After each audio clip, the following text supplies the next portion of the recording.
On today's episode of the John Campea Show podcast, Dungeons & Dragons Honor Among Thieves, despite flopping at the box office, might actually get a sequel, says the head of Paramount. Also, can an argument be made that Apple TV Plus might actually be the best streaming service online right now? The Barbie movie continues its dominance as it crosses the $500 million mark in under a week. And I don't know if this information is accurate. Teenage Mutant Ninja Turtles Mutant Mayhem has a critic rating in the high 90s? What? That and a whole bunch more. The John Campea Show podcast starts right now.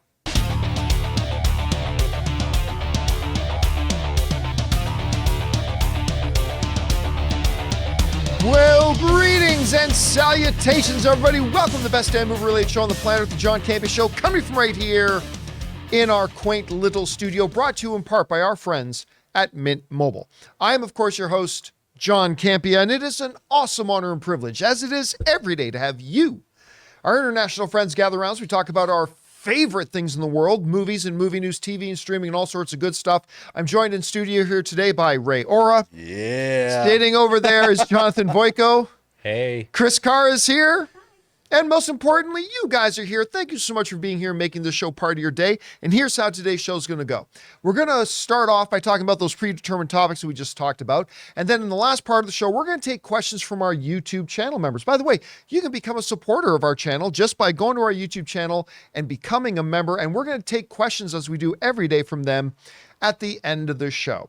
Now, before we get rolling here, I should mention this. Went to go see Haunted Mansion last night. Oh yeah, I forgot about that. You know what?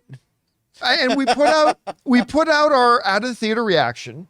Ray was definitely not wanting to go see it. No. I was skeptical. I mean, I love going to the movies, but I was skeptical that the movie's gonna be good. You know what? Not terrible. Not terrible. Not terrible. Not terrible. Yep, not terrible, says John Campea. I mean, it's not great, I mean, yeah. but come on, legitimately laughed out loud a couple of times. Right? Even you did. I was there. I was sitting right beside you. You laughed out loud a number of times. Don't mention that on. But it was funny. The characters were charming and endearing. You liked the characters. If you are, my wife is a big fan of the ride at Disneyland, and she said it was like they totally captured the ride, which I guess. I mean, I think I've been on the ride once, but so she loved that. The performances were good. The little kid in it's fantastic. Lakeith was great. Rosario Dawson's always great. Danny DeVito, Owen Wilson. I mean, yeah, great story. No. Some eye rolls. Yes. But at the end of the day, not a bad little film. Yeah. Yeah, I mean, it's got, what was the last critic rating you saw? Like 43? Yeah, 43. I get it. I could see about, half, a little less than half of the people coming out of it didn't like it. I get it. I do. I can understand why somebody would come out of this movie not liking it, but to me it was a perfectly fine little film. The problem with it was its length, I think. Like, the first hour and a half was like, everything was great, but then the novelty kind of wore off of all the ghosts and stuff, like, towards the end. Just because they kept doing the same thing. How long was the movie? It was 2 hours. Around 2 hours? Yeah, That's it's a longer than movie I that thought. should have been shorter. 100%. It should have been a little bit shorter, but again, not terrible. Yeah. Anyway, let's get on to some movie news here, shall we? We're going to start with this. Going from not terrible to utterly fantastic. Dungeons & Dragons Honor Among Thieves was a really pleasantly surprising little movie that came out, and it did fantastic as far as the ratings go. We can take a look here. The critic rating, 90%. The audience rating, 93% for this Chris Pine-led little Dungeons & Dragons romp. And everybody knows I'm a Dungeons & Dragons player, so I was looking forward to it. But the movie was charming and fun and delightful and exciting, and it was great. I loved it. What also can't be disputed is the fact that it flopped. Because we're looking at a movie here that had a production budget of $150 million. That's not counting marketing, and it's not counting how much the theaters take to keep their cut. The movie made $208 million at the worldwide box office. It lost a lot of money, which made a lot of people like myself, and I'm sure others, probably suspect that they weren't going to see another one. Well, hold on to your horses for a second. The chief at Paramount is saying that they might very well do a sequel to this. This comes to us from Variety. Says Dungeons and Dragons Honor Among Thieves will lose money even though Chris Pine led the ensemble. Robbins, that's the head of Paramount, isn't abandoning the idea of more Dungeons and Dragons. Though if there is a sequel, he says, quote unquote, we've got to figure out a way to make it for less. Now, we made a short video about this a little bit earlier today. And if you're talking about a movie that lost so much money, why would they consider making another one? Well, the reason they would consider making another one is specifically because of these ratings. 90% the critics liked it, 93% so the audiences loved it. You know, and I talked about this months ago after Dungeons and Dragons finished its theatrical run, that, look, there could be an argument to be made here to do another one if you can, number one, decrease the budget, and you can have a reasonable belief that everybody will come back and bring more people with them this time. And it found more of an audience on home video and stuff like that as well. Now, look, Dungeons and Dragons is not going to go from a $208 million box office movie to a $700 million box office movie with a sequel, but it can be profitable. And while it's not usually wise to roll the dice on sequels to movies that lost monies, but this could be one of the exceptions to that. And I would love for Paramount to take another swing at this. Chris, you heard about this. What do you think about the potential here, despite the fact, look, there's no debating, it lost a lot of money. What do you think about the idea that Paramount is floating the thought of maybe doing another one? What do you think? I think the big thing here is what makes a movie successful. We always look at the box office, the opening weekend, and that kind of determines whether this was a success or a failure. And instead, we need to look at the longevity of a movie and what can be a franchise. If you can make a franchise out of something, is it worth minding? Because that's what all companies want to do right now. You look at Mattel, how they're having the success with Barbie. They've talked about how all they want to focus on now is franchising things. So if you have that potential here with the Dungeons and Dragons movies, then obviously this is something you're going to pursue. And they should, because it's a great movie. I watched it twice on my flight to London, and Logan never saw it, which was wild because he's such a huge Dungeons and Dragons guy, but he obviously loved this movie. He was laughing out loud on the flight. My dad, not so much a D&D guy, shocker, but he had a really great time with it too. And he didn't go see it before because he was worried about the Dungeons and Dragons component. He didn't know if he'd be lost and need to check with me about certain jokes or certain mechanics of the game. So I think that kind of hindered everything. But there's a lot of great potential here. And I know the original budget didn't factor in the marketing aspect too, that 160 number I think it was going around, but it made what, 205? 206. 206, thank you. You got to figure out that after theaters take their cut, that means it really made 140. So you probably figure about $70 million for marketing on it if they did that much. So you're talking about $220 million money put out, 140 coming back. I mean, it has to do better. Yeah. They got to do better, and hopefully they'll be able to do that. All right. Let's now move on and do a Mint Mobile hotline question of the day. If you guys have a question for the podcast, you go ahead and call it in anytime 24/7 at 951-268-4259. And the topic of today's Mint Mobile hotline question is, can you say that Apple TV Plus may now be the best streaming service? Check it out. Hey, John, it's Clint from Austin, Texas. I subscribe to Apple and Apple TV, and I watched Ted Lasso, and then I watched Slow Horses, and then I watched Silo, and then I watched Foundation. And my question is, has Apple TV usurped HBO as a benchmark of quality? Because, holy crap, every show I watch on this streaming service is amazing. Thank you, and bring on the filthy. All right, Clint, thanks a lot for calling that in. And listen, we are now in the streaming wars, right? And one of the newest, challengers to enter the arena is Apple TV Plus. Now, I remember when they made their big announcement day that Apple TV Plus was coming, they announced all the shows they were launching with and brought all the stars out. I was thoroughly underwhelmed. Nothing about it looked impressive to me. I mean, they had some big names, but nothing looked all that interesting and all that kind of stuff. Well, then I watched Morning Show when it came out. That show was way better than it had any business being. That was a really great show. And it's just gone on and on and on. And they have really laid their model is, we're not going to put out tons, but when we put something out, we're going to make sure it's really good and that it pushes boundaries, and we're going to do some, and they have done a fantastic job. So of course, in a world where we've got Disney Plus and HBO Max, I know it's just called Max, but I'm not going to call it that for a while, where we've got Netflix and all that kind of stuff, to say, is Apple TV Plus the best streaming service? That sounds ridiculous. But if we sit down for a second and start to go through the list of shows they've put out, is it really that ridiculous? I pulled this list up from the good folks over at Vulture, but Platonic, right? The new Seth Rogen show. I've only watched one episode. It was pretty good, but my wife loves the show. She thinks it's great, and a lot of people are talking about it. The After Party, which I know, Chris, you are a particular big fan of After Party.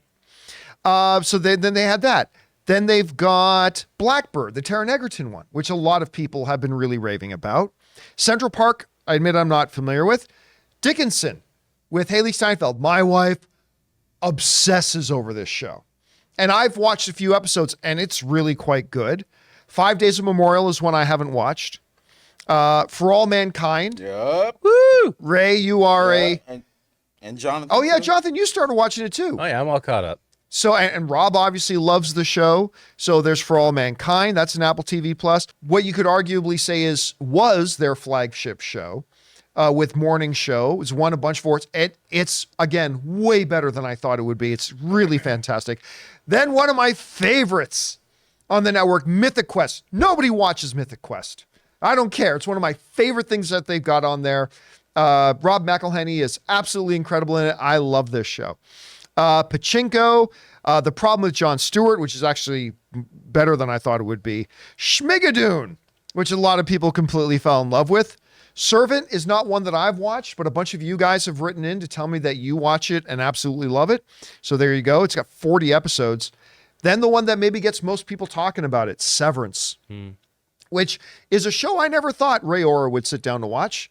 But Ray, didn't you like blast through that whole season in like 2 days or something like that? Yeah, man, that thing was super interesting. There was so much mystery behind it that I got on board right away after the first episode. It was just like, what the heck is going on? And now everybody's anxiously waiting for the second season to come. Then what I think might be the best show on Apple TV Plus, Shrinking, with Harrison Ford and Jason Segel. I honestly think it might be the best show on that network. It's absolutely incredible. Then Silo, which I just finished watching the first season, was incredibly good. Slow Horses, which again, I have not watched Slow Horses yet. I just completed season 2, so I'm caught up. Yeah, and again, a lot of our viewers have been writing in to say they've watched it and loved it. Swagger, and then of course what I said, Morning Show was the flagship show, but really the flagship show of Apple TV Plus now is Ted Lasso. Even though it's now done, at least officially it's done. I think they're going to do a season 4, but officially it's done. Ted Lasso, and by the way, not even on this list was Foundation, which I just started watching season 2. And I liked one of the originals, but no one else liked it. It was Invasion. I actually liked that. It was mainly for the main lead, the army guy. And there's the Big Door Prize. I actually started watching that. Yeah, it was interesting. So yeah, I love Jason Momoa. I could not get into C. I tried. And did anyone see that one where he's trying to sell the properties on the moon? Oh, I watched the beginning of that. I did too. Yeah, but yeah, there's one. It doesn't sound familiar to you? Not at all. No. It's It's- an Apple TV Plus show. Yeah, it's like. He's really good. So, I mean, look, that's a really strong list. And you go through all that, I didn't see a glaring weak link on the list.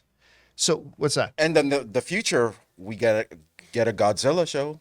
I don't think believe it's in gonna be Apple any good. TV. I believe in Apple You know what? TV. I mean, that's a good point. I mean, when you look at the track record, maybe I shouldn't be so skeptical about it. But so that brings up the question. Should we be considering, have they, by the way, great use, Clint, of the word usurped. Have they usurped HBO as the gold standard? I will say no, they haven't. And for one reason and one reason only, no length. They've literally been around for the blink of an eye. When you're talking about the standard that HBO has with their show, they have been doing it for decades.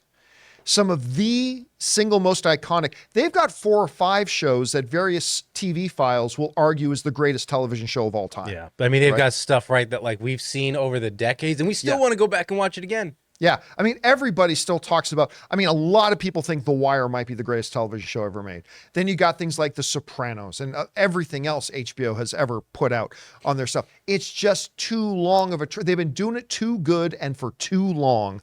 And there's an argument to be made that even with this incredible, impressive list, there's nothing on this list that was as good as The Last of Us or House of the Dragon.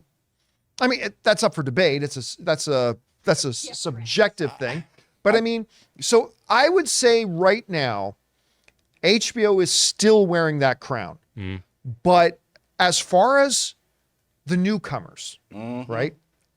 Disney Plus, Peacock, Paramount Plus, clearly the head of the class is Apple TV Plus. They clearly are doing it better.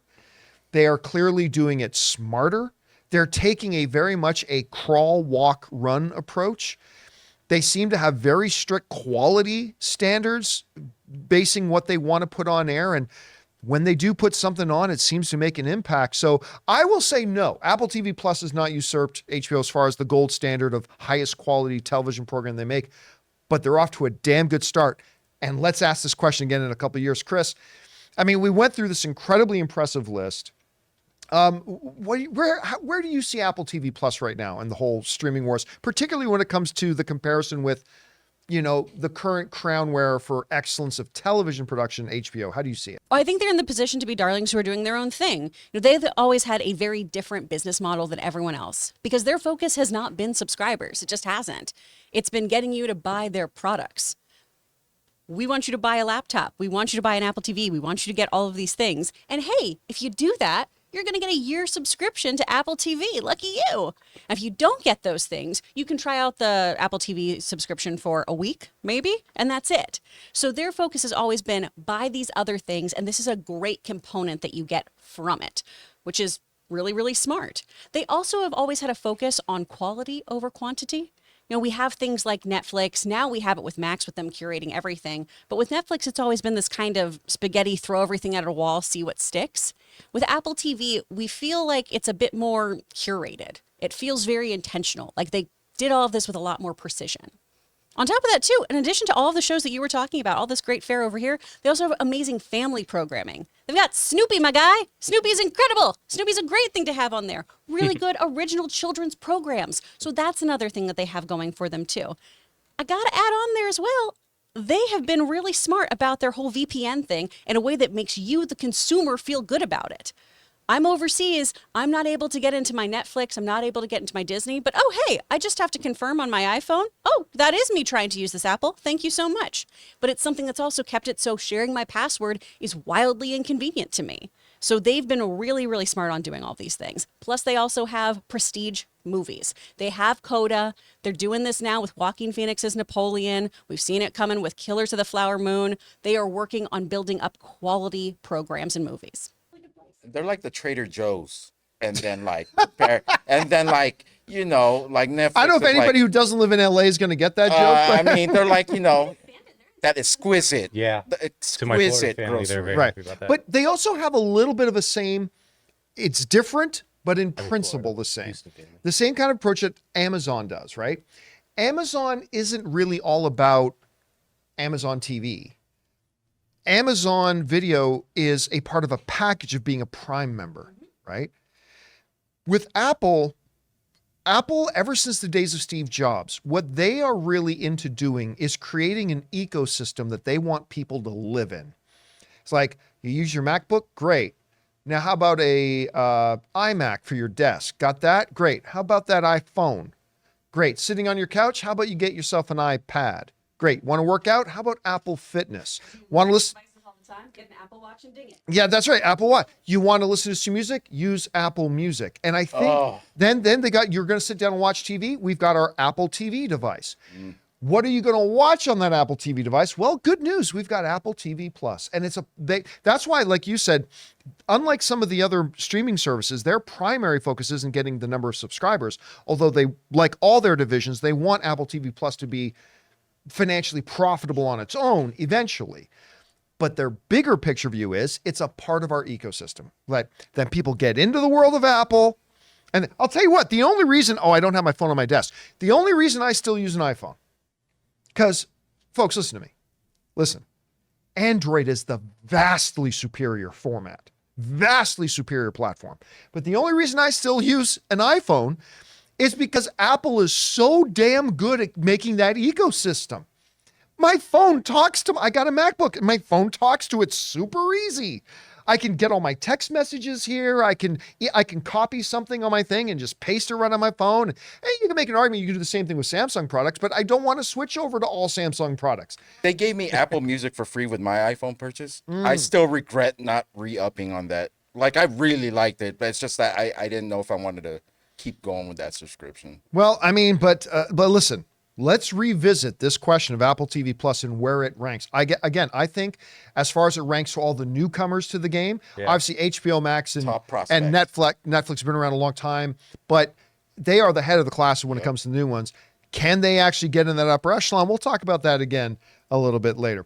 Hey, listen, guys, we still have a few more things to talk about here, including Barbie crossing $500 million in less than a week. We're also going to talk a little bit about Mutant Mayhem. The new Teenage Mutant Ninja Turtles movie has this has got to be a joke, but a high 90s critic rating. We'll discuss that and more. But before we do, we're going to take a second and thank one of the sponsors of our show here today. They've saved my bacon a number of times. The good folks at Rocket Money. We want to take a second to thank a sponsor of this video, Rocket Money. Rocket Money is a personal finance app that finds and cancels your unwanted subscriptions, monitors your spending, and helps you lower your bills all in one place. And for me, Rocket Money's been a godsend. I've told you the story before about how I found out that I was still paying a gym membership from when I was still living in Burbank, California 2 years ago. And just recently, I had completely forgotten that I was subscribed to multiple music services with different apps. Rocket Money identified the ones I wasn't using and helped me cancel my subscriptions super easy. And I'm not alone. Over 80% of people have subscriptions that they've completely forgotten about, and chances are you're one of them. Like that Stars app you use just to watch one show, or that free gaming trial that you never got around to canceling. Rocket Money will quickly and easily find your subscriptions for you, and for any that you don't want to pay for anymore, just hit cancel, and Rocket Money will cancel it for you. It's that easy. Rocket Money also helps you manage all your finances in one place and automatically categorize your expenses, so you can easily track your budget in real time and also get alerted if anything looks off. So stop throwing your money away, cancel unwanted subscriptions, and manage your expenses the easy way by going to rocketmoney.com/Campea. That's rocketmoney.com/Campea. rocketmoney.com/Campea. And thank you to our friends at Rocket Money for sponsoring this episode of the John Campea Show.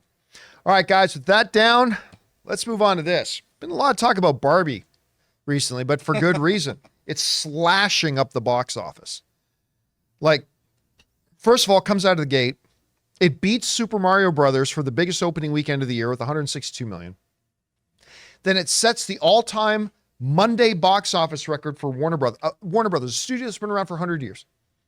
Beating out Christopher Nolan's Dark Knight, which was the biggest box office on a Monday ever in the studio's history. And they beat that. Then they continued on becoming the biggest box office on a Tuesday in the history of Warner Brothers, making another $26 million on Tuesday alone. And by the way, yesterday on the Wednesday, it also continued its torrid pace, making 23 point something million on the Wednesday. Jeez. That means, you got to understand, the end of day Tuesday, Barbie was at $472 million. Well, now this is only counting up to the end of Tuesday. Before counting international box office, Barbie had gotten to $495 million, not counting anything that came in internationally on Wednesday. Long the short of it is, before the end of the day yesterday, Barbie crossed the $500 million mark in under a week, and cracked the top 5, top 6 highest grossing movies of the year. If we go to worldwide here now, remember, right now, Barbie's not counting, this is not counting Wednesday's total, but having crossed the $500 million mark, that means it is hopscotched over Ant-Man and the Wasp: Quantumania, which, remember, that 476, that's the entire theatrical run of a Marvel film. Barbie passed it in under a week and is now sitting behind Little Mermaid, which it will catch in the next couple of days, is only behind Little Mermaid for the number 5 spot. Then we got Spider-Man Across the Spider-Verse. Then we got Fast X, Guardians of the Galaxy, and the number 1 film of the year. And will stay the number 1 film of the year. Is Still Super Blue Mario Beetle, Brothers movie. clearly. But, I mean, it's going to easily become the number 2 movie of the year. Easily. Some people are still trying to convince me that it'll beat Mario Brothers. I just don't see it happening. It'd be really fun to see if I'm wrong. I just don't see it happening. But it's already crossed $500 million. You know, we went to see Haunted Mansion yesterday. And boy, and that was a Wednesday. A Wednesday. Boy, there was a lot of pink in the foyer of that theater. Both as we were walking in and as we were walking out. There was a lot of pink. And it wasn't from people watching Haunted Mansion. The concession lines were full. $23 million on a Wednesday. Also, a funny fact, this is the most I ever see the bar area full too before a movie. Oh, well, we walked in. There was a group of about 20 ladies at the bar, like getting their drinks before go Barbie. do it, right? man. Go watch this movie. Have a good time. Did you go chat him up, Chef Pleasures? Oh, Were you like, no, what's that? no. No one had a That's trench where I coat, go so. into my cave and go. Women intimidate Ray. Unless they're wearing trench coats. Then he's Then he's like like, nothing "Get to do out." with them. Then we go Get 'em solve away. crimes. So We you all are the same though. what's that? The same. We all the We same. all sound the same. Yeah, we all You the missed same. it yesterday though, Chris. Somebody said, wrote this great thing. I'm going to send, one of our viewers said, I'm going to send in a Barbie in a trench coat to Ray. No. Jonathan pulled up some great images It's of gonna be Barbie. my in a trench- Chucky. His worst nightmare. But look, we've talked about what is it about this property? Because I don't care what anybody says. Nobody saw this coming. Nobody did. Like some people thought it could make money because it's nostalgic and Barbie and stuff like that, right? But nobody saw this coming. So I don't know if this is, how much of this is Barbenheimer? How much of this is nostalgia? Like, Ray, you put together a list for me a few days. I can't remember which day it was when we looked at the history of Margot Robbie movies. Yeah. Let me just see if I can find it here. But like, you can't say that it's Margot Robbie's star power. No, because Right? she was in the 30s, 30 million opening weekend for. Yeah, I mean, 40 million. let's bring this up here. It's not Margot Robbie. Here's her last 5 films. Babylon. Oh, this is the opening weekend for her last 5 films. Babylon at 3.6 million, Amsterdam at 6.4, woof. James Gunn's Suicide Squad, 26 million, Birds of Prey, 33 million, Once Upon a Time in Hollywood, 41 million. Like, none of this would lead you to believe that a Margot Robbie-led movie would open to $162 million, right? So you can't say it's Margot Robbie.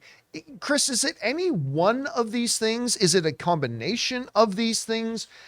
Like, what on earth can we write it down to that Barbie made $500 million in less than a week? How do you explain that? It seems to be a perfect storm because once again, I haven't seen this movie. I got to work yesterday, which was nice, on a video game. I was not crossing a picket line. But I feel like it is this kind of perfect storm of a really smart script and a iconic pop culture character. But also, I think, follow me on this, it feels a little Ted Lasso. It feels a little, yeah, we can like something that's fun and happy and sweet and candy colored. That's okay to go to a movie and see something like that. And then you're surprised that there's something more existential at the core of it. Right.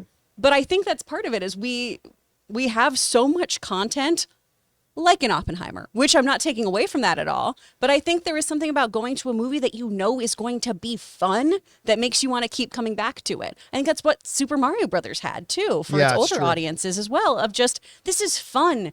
And everything around me sometimes is not fun. So why don't I go to a movie theater, sit in a wonderful air-conditioned space with snacks, and have somebody make me laugh and make me think and maybe make me cry a little bit. Those are all great things that I want to go experience. That's fun. And I'm also telling you, Oppenheimer, I could see someone going to that movie by themselves, taking it in as the movie. Barbie, I don't see anyone going to this movie by themselves. They're taking groups. It's a group thing to do. They want to Yeah. laugh together. They come want on, to Barbie, talk let's go about it party. afterwards. It's just an event movie that's just really hitting all cylinders right now. I mean, from all generations, like I said yesterday, grandpas, grandmas, parents, kids. It's all over the Well, place. no, yes, I literally, I'm not 100% sure because I didn't want to walk up to the lady and say, "Excuse me, are you this girl's grandmother?" I didn't want to do that, but there was a group in there that I think you're right. I think there was a grandmother, her daughter, and her daughter's daughter, like a multi-generational. And listen, in the refreshment line, there was a brother and sister, same age, both wearing pink, going to see Yep. Barbie. That the dynamics of this is all over the place, or like the demographics of. You guys grew up with sisters, and Jonathan, you have girls. I mean, Barbies are just synonymous with being in your home when you have children. That's just a thing. Yeah. I had a ton of Barbies, and my brother would sometimes steal the Barbies to play with his G.I. Joes because they were, working intelligence or they were captors or something. Like, these are dolls that have been around since 1959. So it is something that spans generations. Well, Helen Mirren says something at the very beginning of the movie. So this is something that happens right at the very beginning. Remember they released that clip of the 2001: A Space Odyssey homage? So that's the beginning of the film. Okay. Right? And you hear Helen Mirren saying, as long as there have been little girls, there have been dolls. But dolls, and they show a bunch of little girls playing with dolls were always baby dolls.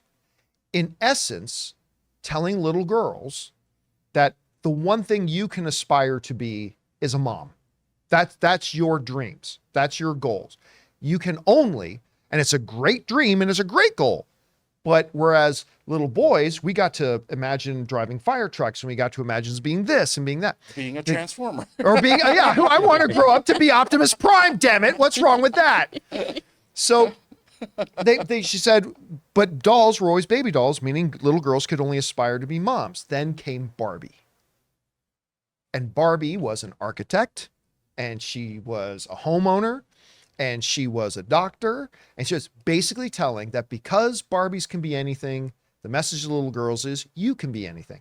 And maybe that message consciously, subconsciously, somewhere got down to the DNA of a lot of women who grew up playing with these dolls. It's like, there's a movie of this, I want to go see it. Yeah. But nobody saw it being this big. That's the Here's thing. a little quiz for you, John. Who do you think Anne played with Barbies? Oh.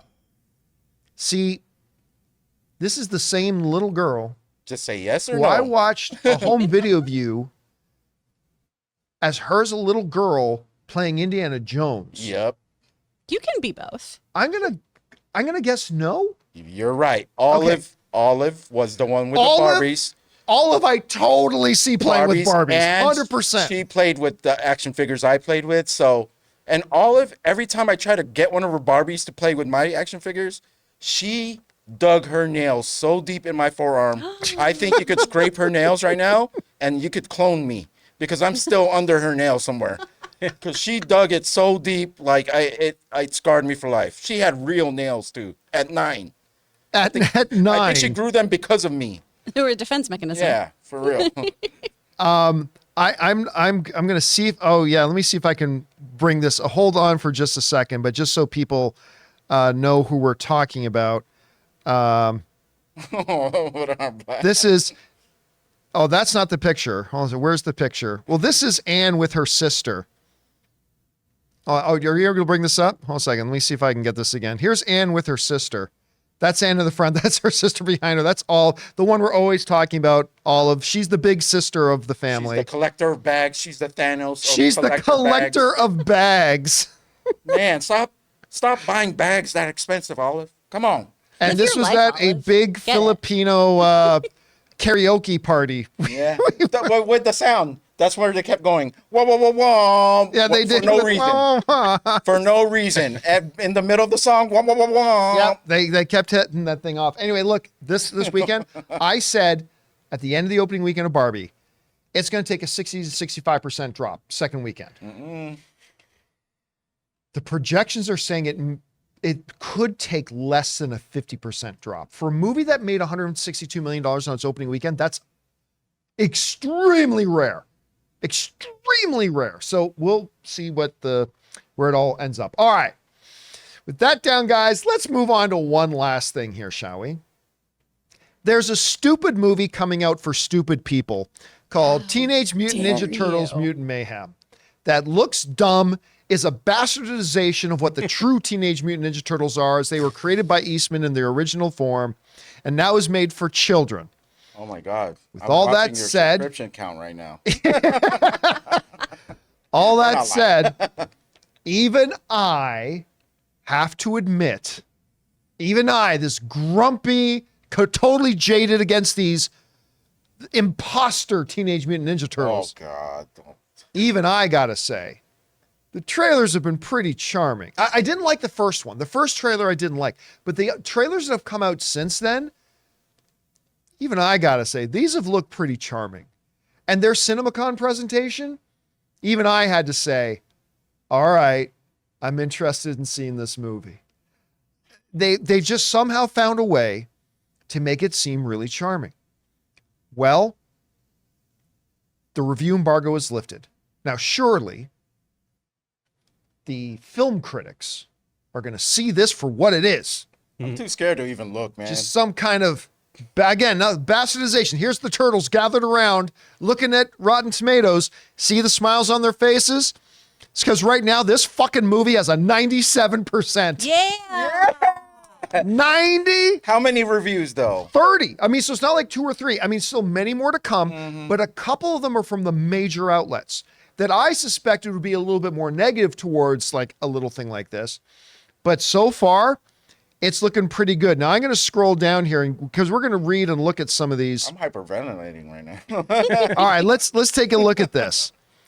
So Movie Web wrote, Teenage Mutant Ninja Turtles Mutant Mayhem is a refreshing new take on beloved characters. Get out of there, thing. On beloved characters, the film looks absolutely incredible with stunning animation and killer action scenes. The Turtles experience growing pains in a world that fears them. Superhero Hype wrote, Teenage Mutant Ninja Turtles Mutant Mayhem may be no Spider-Verse, but the fact that it even tries to be puts it way above the level so many family animations are these days. Mommy's Geeky writes, an absolute game changer, perfectly combines nostalgia with something refreshing, stunning animation, hilarious jokes, and a killer soundtrack. Looper wrote, an enjoyable hour and a half. Now, these are all positive. You see the red tomato there, all positives. An enjoyable hour and a half with some great action and just enough cleverness to keep its not particularly original story engaging. Aw. Jordan Hoffman over at The Messenger writes, a jubilee of barf and snot and ooze and stink bugs and slobbering rhinoceroses and shouting awesome when someone lands a cool kick. And he means that in the best way possible. The Movie Cricket writes, even the most visually arresting animation in a movie this year that doesn't have Spider-Verse in the title. The Times UK writes, besides a couple of live-action inserts, mostly from kung fu movies, the film is fully animated, but with the kind of careless scribbles and inky lines that suggest imagery pulled from the margins of a school notebook during a dull chemistry class. I love that description. That sounds great. Screen Crush writes, it turns a very familiar concept into something refreshing. Uprocks writes, this is the first theatrical Turtles film that comes anywhere close to that feeling in the mid-'80s of something that was weird and underground and a little edgy. The Independent in the UK writes, Mutant Mayhem blends a hyper-aware but affectionate love of the franchise's past with the look and lingo of the present. Total Film Magazine writes, Turtle Power is back thanks to a potent combo of winning humor and gnarly animation. Cowabunga. By the way, Hollywood Reporters, Teenage Mutant Ninja Turtle thing, just their headline was Cowabunga with an exclamation point. I mean, so you got some small critics in there, some of the big outlets in there. There just seems to be a lot of thing of nostalgia, fun, whimsy. And you know what? As I was looking at the previews and slowly starting to get one over, those are the reasons I thought it looks like this could have that whimsy. It looks like it could have that fun. And apparently, according to the reviews, granted, only 30 in their count so far, but some of the major ones, sitting at 97% at the moment. I doubt it'll stay as high as 97, but even coming out of the gate, come on, Ray.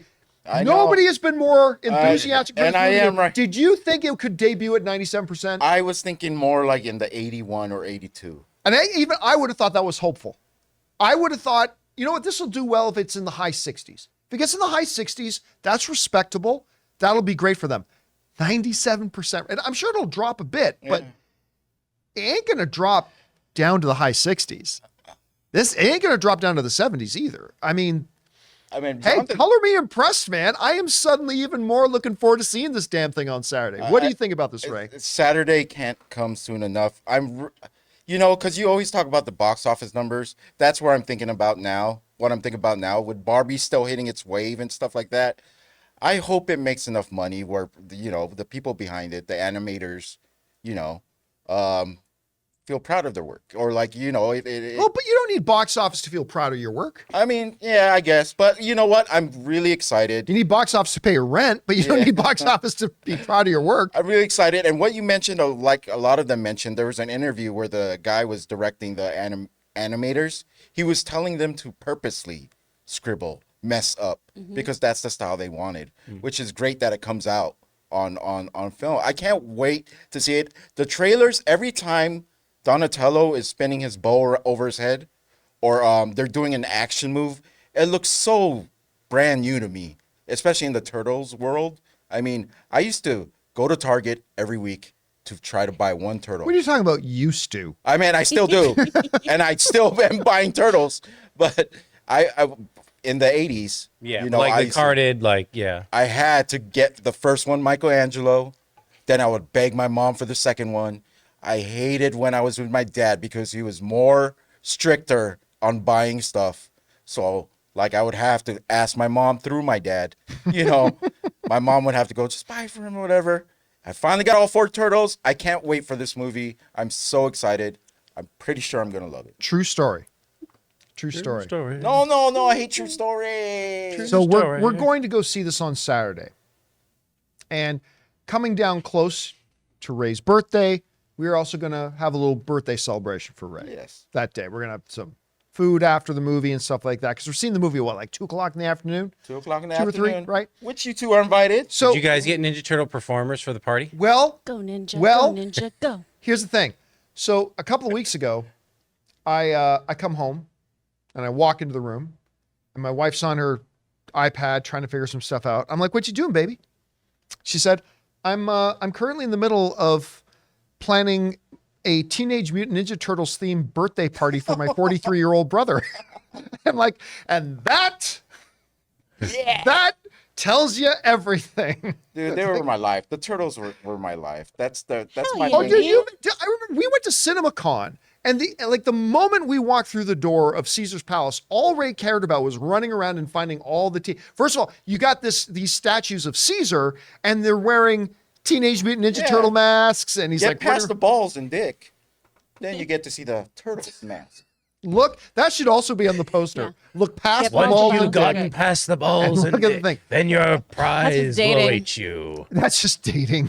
Just Chris, what it is. I mean, look, I know you've also been excited for this movie. Maybe not as excited as Ray, but you've been excited for Close, this but not movie. as excited. When you're looking at a 97%, come on, I'm not the only one who's sitting here saying, come on, this is unexpected. I mean, or were you totally expecting this? What do you think? I was expecting this to be well received, but maybe not that well received. Right. So that is very, very exciting to me. And honestly, with a bunch of critics, I was expecting it to be compared to Spider-Verse constantly, and that Right. being something that could weigh it down. What I do like here, and I think this can be a mirroring of what everyone likes about the Turtles, right? You like the initial comics that Laird and Eastman did, which initially was supposed to just be a parody. It was supposed to be a one-shoot making fun of Daredevil, essentially, in comic book tropes. And then they did 75 issues. They go over to Image, and they get super weird with it and really violent and ridiculous. Where, like, someone loses a hand, and then I think Rave has to become the new Splinter at some point. It's weird. It's weird. But we have a whole bunch of that weird stuff mixed with the idea of them actually being teenagers this time, really getting to play with that kind of trope of what it is to be a teenager and be excluded from things and try to still be a hero. So we've got real weird, funky, dark shit happening, met with all of that teenage altruism and that invincibility that you think you have. So I think both of you are going to really enjoy it. And I think this is Paramount's attempt to inject the Turtles into the new. generation. You know what I mean? If this is not going to work for them, then it's just not going to work. Then we leave them in the past. Yeah, Or- I'll be honest with you. While I'm starting to suspect that this movie is going to be much better than I was anticipating, I still have my doubts about how it's going to perform at the box office. yeah, me too. I just, and I'm not even talking about Oppenheimer and Barbie going into their second. Well, I mean, it'll be their third weekends by the time Teenage Mutant Ninja Turtle actually opens. But I mean, I'm just not feeling a lot of buzz. Like, Yeah, I know. honestly, That's why I'm hyperventilating. with all the questions we take every day on the show and open mic and on the show here, how many questions have come in regarding Teenage Mutant Ninja Turtles? I honestly don't. I can't remember any. I do feel like a lot of our questions, and rightly so, are being focused on the strikes and how that's affecting things that are being made currently. But then also you don't have the actors being able to promote the work right now. You can't have Seth Rogen can't talk about this. Really, you can't have any of those young voice actors who this is for some of them their first big movie to promote this. Which everyone says they're great. Yeah, so there's also that issue. We don't have late night interviews with this cast to generate buzz. I think Rogan can discuss because From he's a producer he's the standpoint. producer of the film, so I think he is able to. Just like Nolan, who is a member of the WGA, was still able to promote Oppenheimer because he's also the producer of the film and stuff like that. So, well, and the director of the film too, Loopholes. who they have a deal with. So, hey guys, listen, I'm telling you, things are looking good. We're gonna see it on Saturday. We're seeing it in 2 hours. We are 48 hours away. Right? 49 hours. 49 hours away from watching this movie. Wait. So we'll do our out of theater reaction once we see it on Saturday. All right, guys. With that down, we are now going to go over and take questions from our YouTube channel members. But before we do, we're going to take just a quick second here and thank another sponsor of today's episode, my mobile service provider, and they should be yours, Mint Mobile. We want to thank a sponsor of this video, Mint Mobile. From the gas pump to the grocery store, your utility bills and favorite streaming services, inflation is everywhere. Seriously, make it stop. Thankfully, there's one company out there that's giving you a much needed break. It's Mint Mobile. As the first company to sell premium wireless service online only, Mint Mobile lets you order from home and save a ton with phone plans starting at just $15 a month. You guys know that ever since I switched to Mint Mobile, I've been saving almost 70% a month over my old phone plan. For people looking for extra savings this year, Mint Mobile offers premium wireless for just $15 a month. By going online only and eliminating the traditional cost of retail, Mint Mobile passes the significant savings on to you. All of their plans come with unlimited talk and text plus high-speed data delivered on the nation's largest 5G network. Use your own phone with any Mint Mobile plan and keep your same phone number along with all your existing contacts. Switch to Mint Mobile and get premium wireless service starting at just $15 a month. To get your new wireless plan for just $15 a month and get the plan shipped to your door for free, go to mintmobile.com/Campea. That's mintmobile.com/Campea. Cut your wireless bill to $15 a month at mintmobile.com/Campea. And thank you to our friends at Mint Mobile for sponsoring this episode of the John Campea Show. All right, guys, with that down, let's get over and get to those YouTube channel member questions. What do we got up here first, Chris? From Dad Jokes, hi John, what other movies that came out this year would have been a good combo weekend like Barbenheimer? I was thinking Super Mario and John Wick 4. I mean, theoretically, you can throw together any two good movies, right? But see, the interesting thing about Oppenheimer and Barbie was that they were two such diametrically opposed kinds of movies that is such a weird mix to put them together.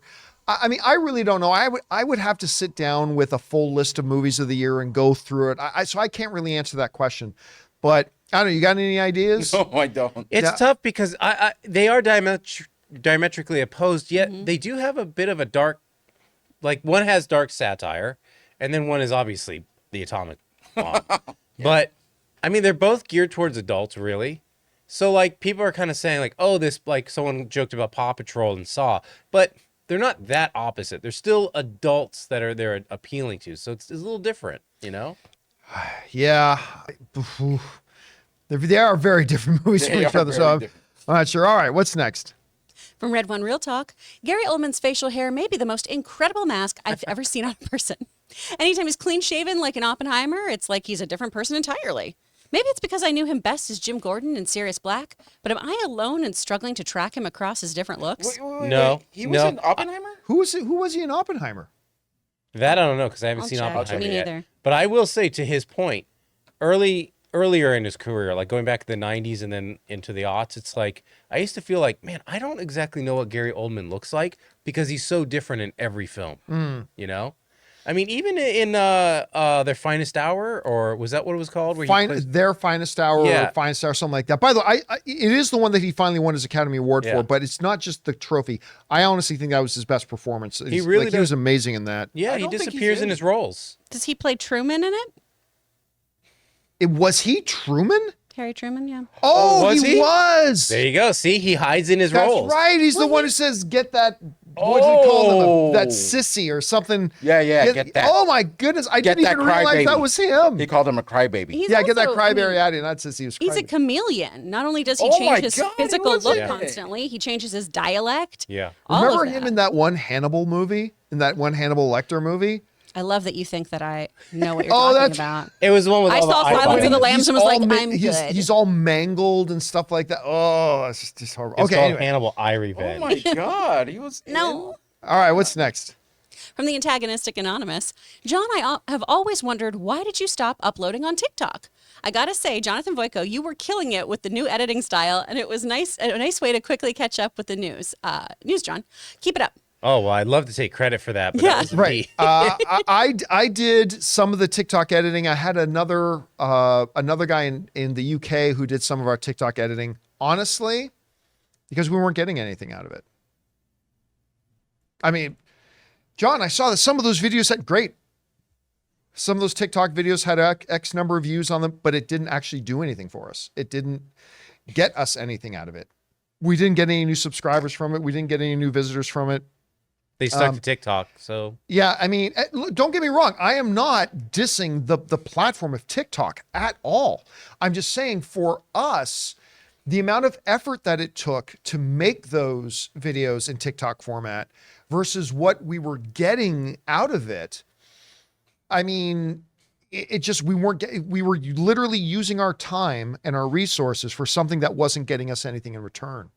And so that's ultimately, now I'm not saying we'll never try it again, but again, for the amount of effort and time it took for us to put those together, we simply weren't getting a return out of it. So that's why we stopped doing it. All right, what's next? From Ulatan, question for Chris. Okay. Is there a difference with the approach to voice acting for a dub on a live action foreign film versus voice acting for animation? Are there actors who specialize with each medium? Perhaps do both. I was always curious about this topic. I'm curious too. Yeah, it is wildly different for doing those things because for animation, you usually are a bit more heightened. You are usually a bit more animated. For dubbing live action, the whole key is to try to make it as smooth as possible. So you're trying to not make the viewer even think that this is a dub. Obviously, that's not going to be flawless, but that's your goal, is to make it feel like a very lived-in experience where this is the language that it absolutely was occurring in. The tricky part for live action movies, though, is if there are actual action sequences, those can be kind of weird to dub over those.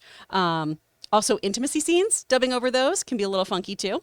Animated things, actually both of them, you're always working on matching what's called the mouth flaps. I don't like that they're called that either, but that's what they're called. So every time the mouth is moving, that's what you're trying to capture. There are people who specialize in both. There's more people, I think, who specialize in the anime world that teach classes and things like that. And all anime obviously has the dub or sub option. So you're going to see a lot more of dub actors in that genre too. All right, what's next? From CJ Rebirth, one of the saddest moments still from Loki to this day was seeing Mobius talk about riding a jet ski before he was pruned. I really thought, Loki is one of my absolute favorite characters in the MCU. I'm not going to lie to you, I was disappointed with the Loki series. I mean, it wasn't terrible, wasn't bad. There are a few episodes that I really, really liked a lot. I really thought they were going to go somewhere with that. And like they planted a seed earlier in the series and they didn't do anything with it. And I thought that was a real missed opportunity. So yeah, that's one of the things that stands out to me. All right, what's next? From King Daddy Go, Oppenheimer was a masterpiece. It really was the history film we didn't know we needed. 10 out of 10, brilliant. It's magnificent. It's such a great movie. And like, I'm not going to sit here as somebody who's definitely not an American historian. I'm not going to sit here and talk about and wax poetic about how historically accurate it is, because I have no idea how historically accurate it is. I know Christopher Nolan tried very hard to be as accurate as he could while making it also very engaging dramatically. But the movie, you know what? I'm not going to call it the best film of the year, I think for me, Across the Spider-Verse might still be my number one film of the year, but it's my number two. And it's definitely going to be a Best Picture contender, maybe even a Best Picture winner. It's just fantastic. All right, what's next? From Adrenaline Night, I wonder why all of Disney Plus original shows are Marvel and Star Wars. Seems that it's one problem with rushing the shows out. That's not true. They have 1,000 original shows, and they're all garbage. But, American Born Chinese is fantastic. Oh, yeah. I did not see that one, That's actually. great. And more people need to watch that. But like they put out tons of original shows, like tons and tons and tons. So yeah, don't be, if all you're doing is reading the headlines, maybe you'll think it's only Star Wars and stuff, but believe me, the amount of non-Star Wars and Marvel original stuff that they put out far outnumbers the ones from Star Wars and Marvel. Far outnumbers them. All right, what's next? Let me scroll down here. There you go. The Super Ranger mud truck saw Oppenheimer, and man, it was pretty good. Although, if you notice in the scene where after the drop and he comes into the room, Never mind. You know what? Just in case, let's skip over that. Just in case. Oh my gosh, does the bomb work? Just I didn't read the whole question, but just in case, Okay. you were just being overly cautious here, just in case it gets into any spoiler territory. All right, what's next? That's why I was like, can we not spoil history?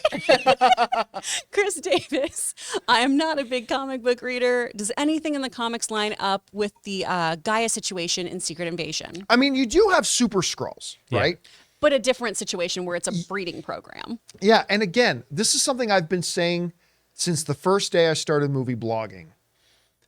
Just because something is in the comics does not believe it should be on a screen. And just because something works in the comics doesn't mean it'll work on the screen. The whole concept of what they did with Gaia is so fundamentally idiotic.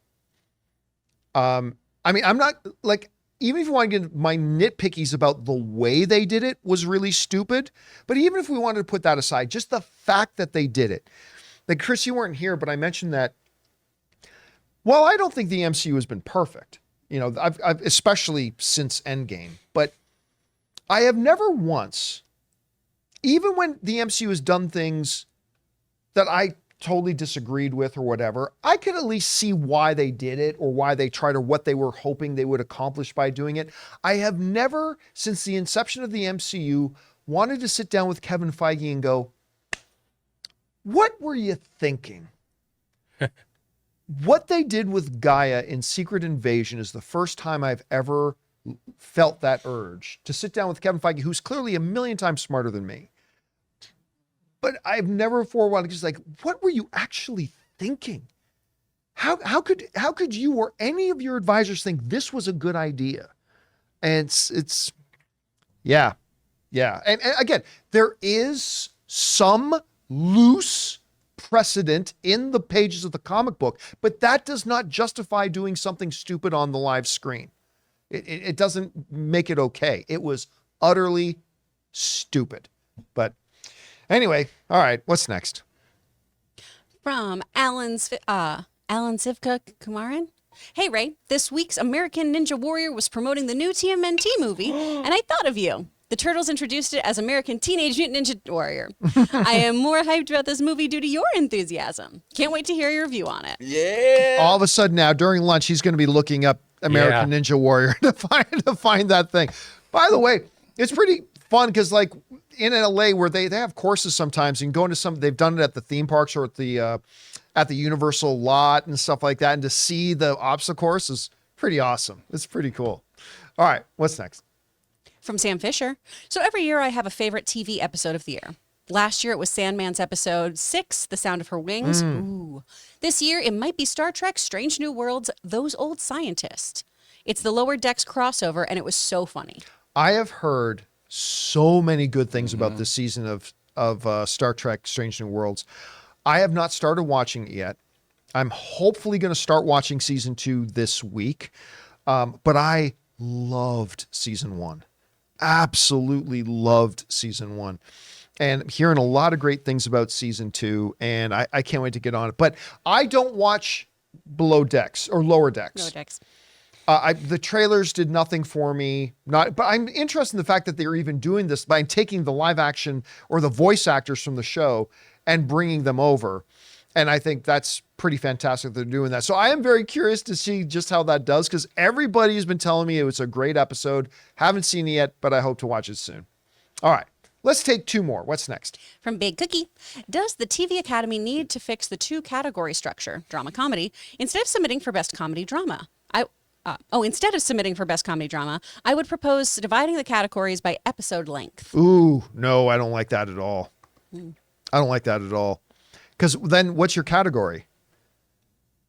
Because in the world of streaming, it's not like the old days of television where things were specifically every episode, 22 minutes, 41 seconds, just to make room for the commercial breaks. And an hour-long show was 48 minutes, whatever, right? We don't live in that world anymore. Yeah. Like one episode of, even like with FX, one episode of Sons of Anarchy could be 48 minutes. One episode of Sons of Anarchy could be 65 minutes. So then where do you draw the line? I mean, some episodes of Secret Invasion was over 45 minutes. Some was over 50. One was like under 35. So length, no. Drama comedy, it's not perfect. And obviously some idiotic organizations like the Golden Globes completely do stupid things with that distinction. Really? The Martian was a comedy? Okay. The Bear? Even Emmys. The Bear is a comedy? There are some funny moments. Yeah, so I totally agree. Those are those. But at least in terms of Emmys, those moments are rare. Not super rare, but rare. Now, drama comedy is probably still the best way. It's not perfect, but it's still probably the best way to do division, I think. All right, last question of the day. What's next? From Dare Ailes. Do you think Feige even cares about quality right now? After Secret Invasion, MCU gives off burned off F it vibes. Burned out F it Yeah. vibes? Ugh. Yeah. I'm not going to lie. Look, but it's hard to say that outright because we just are on the heels of Guardians of the Galaxy 3, which was fantastic. But burned out? Yes. Has the quality standard dropped? Absolutely. Again, when you start putting out double the amount of content that you used to put out, that means writers who weren't good enough to work on your projects before suddenly are good enough because you have the extra projects. So now you need more writers who you wouldn't have hired before. You have DPs or directors or whatever that you wouldn't have hired before. But now that you got this much work to do, you do hire them. The quality level comes down. Kevin Feige, we've heard him say he doesn't have a hands-on thing with every project anymore. He straight up has said it. He cannot be hands-on with every project anymore. He was your ultimate quality control with the MCU before. I wouldn't doubt it if he had very little, if anything, to do with Secret Invasion. And that in and of itself is a problem. So they got to do something. And Bob Iger has already kind of referenced the fact that they're going to start to address this. Bob Iger himself has said, hey, listen, we're putting out too much content. It's watering it down. Yeah. It's diluting the quality of our product. He's 100% right. And here's hoping they can get that fixed. Yep. All right, guys. With that all said, that'll do it for today's installment of the John Campea Show podcast. Thank you so much for being here and making this show part of your day. Big special thank you to all you guys who are our channel members that send in those questions. Number one, because you gave us great fun things to talk about. But number two, because you are our supporters and channel members. You guys help support what we do. By the way, for those of you who are our channel members, at 5:30 p.m. Los Angeles time tonight, we are going to be doing a channel members town hall meeting. So come on by, and I hope you guys will join me for that. I want to thank the people in the room with me. Ray Ora. Yeah.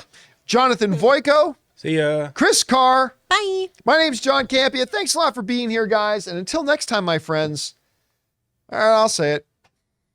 Cowabunga. Yeah.